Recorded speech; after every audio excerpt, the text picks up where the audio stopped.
केतकी रंगाने सावळी पण आकर्षक व्यक्तिमत्व असलेली तरुणी होती.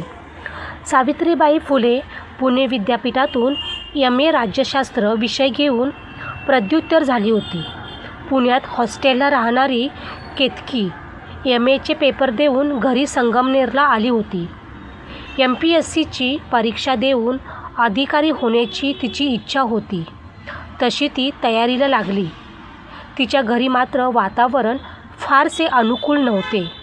पण केतकीने तिच्या आईवडिलांना समजावून सांगितले. त्यामुळे दादा आणि माई पण समाधानी होते.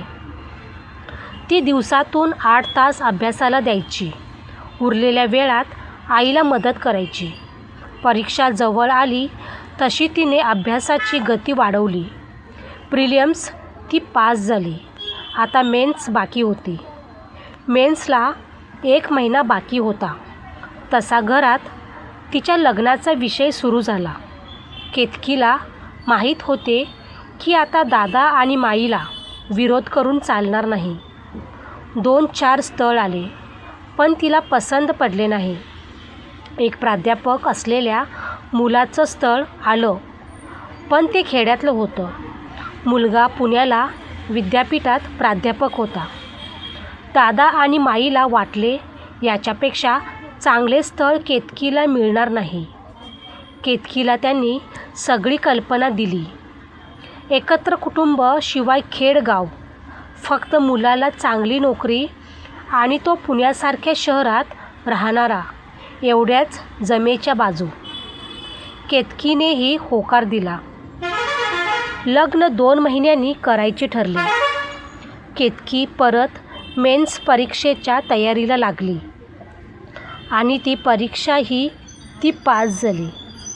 पुढे इंटरव्ह्यू होता. लग्न 8 मार्चला होतं. अधिकारी पदाची सून मिळणार म्हणून तिच्या सासरचे माणसंही खुश होते.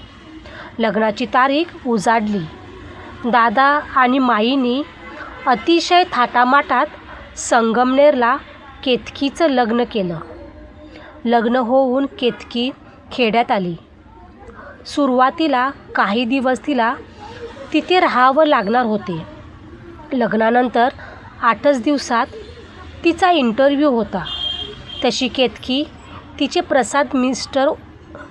तिचे मिस्टर प्रसाद बरोबर पुण्यात आली. तिच्या इंटरव्ह्यूचा दिवस उजाडला.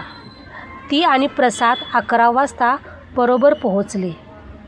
तिची अशा प्रकारच्या इंटरव्ह्यूची पहिलीच वेळ होती म्हणून ती थोडी घाबरलेली होती. पण प्रसादने तिला धीर दिला. तिला बोलावण्यात आलं. "मी आय कम इन?" म्हणून ती आत गेली. समोर सगळी दिग्गज मंडळी होती. पहिलाच प्रश्न तिला विचारण्यात आला की तुम्ही हे क्षेत्र का निवडले? केतकीने विचार करून उत्तर दिले. तिच्यावर प्रश्नांचा भडीमार होत राहिला.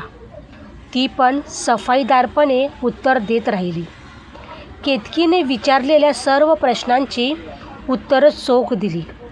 इंटरव्ह्यू घेणाऱ्या मुख्य अधिकाऱ्यांनी केतकीला 8 दिवसात कळवू असे सांगितले. केतकी आभार मानून बाहेर आली. इंटरव्ह्यू उत्तम झाल्याने तिच्या चेहऱ्यावर समाधान होतं. केतकी व प्रसाद घरी आले.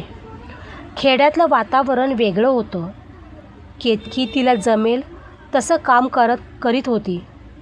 8 दिवसाच्या आत तिला पुण्यात चीफ ऑफिसर म्हणून रुजू होण्यास सांगण्यात आलं. केतकी पुन्हा प्रसादबरोबर पुण्यात आली. नवीन जॉब म्हणजे एक आव्हान होतं. सकाळी सर्व आवरून ती ऑफिसला जायची. अनेक अधिकारी भेटायला यायचे. तिला जे योग्य वाटेल तिथेच ती सह्या करायची.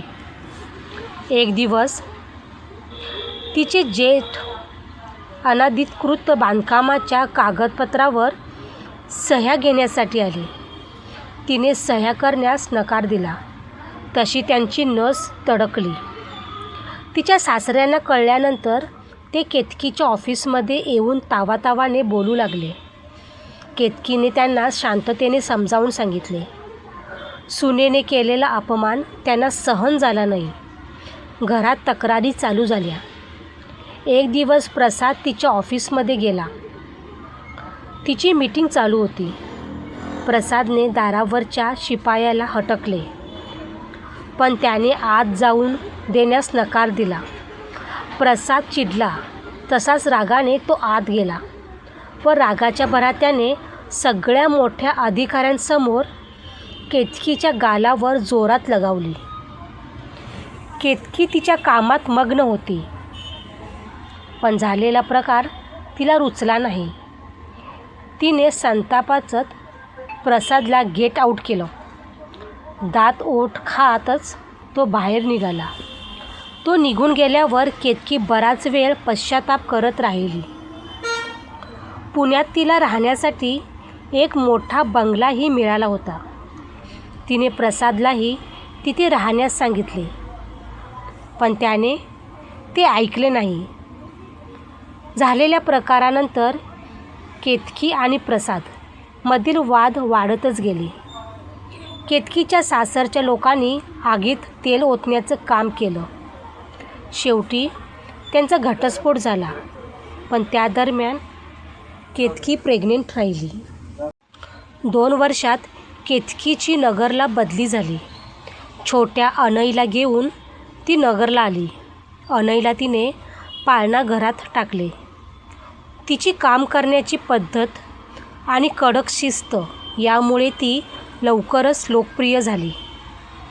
तिच्या कामाची एक शिस्त होती, त्यामुळे बेकायदेशीर कामांना तिने पायबंद घातला. अनई देखील आता शाळेत जाऊ लागला.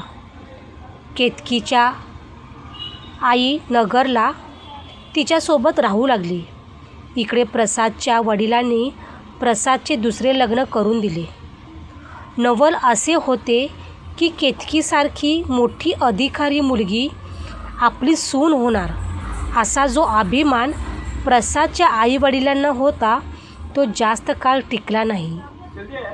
केतकीने स्वतःचा संसार एकट्यानेच करायचे ठरवले. अनय CBSE शाळेत शिकत होता. एक दिवस स्कूल बस आली नाही म्हणून केतकी अनयला शाळेत सोडण्यास निघाली. त्याला तिने शाळेत सोडले आणि परत येताना एका वळणावर मागून एका ट्रकने जोरात स्कूटीला धडक दिली. केतकी स्कूटीवरून रस्त्यावर फेकली गेली. जोरात पडल्याने डोक्याला जबर मार लागला. रक्त वाहत होते. केतकीला रस्त्यावर पडलेली पाहून गर्दी जमली. केतकीने क्षणभर डोळे उघडले आणि ती म्हणाली, अनय, अनय. पण काही मिनिटातच तिने डोळे मिटले. जागेवरच तिने प्राण सोडले. जमलेले लोक हळहळ करू लागले. तिला दवाखान्यात हलवण्यात आले.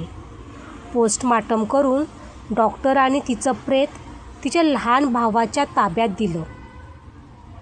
ज्या लहान भावाला तिला सांभाळायचं होतं त्याच्या हातात लाडक्या बहिणीचं प्रेत होतं. केतकीचं प्रेत स्मशानात आलं.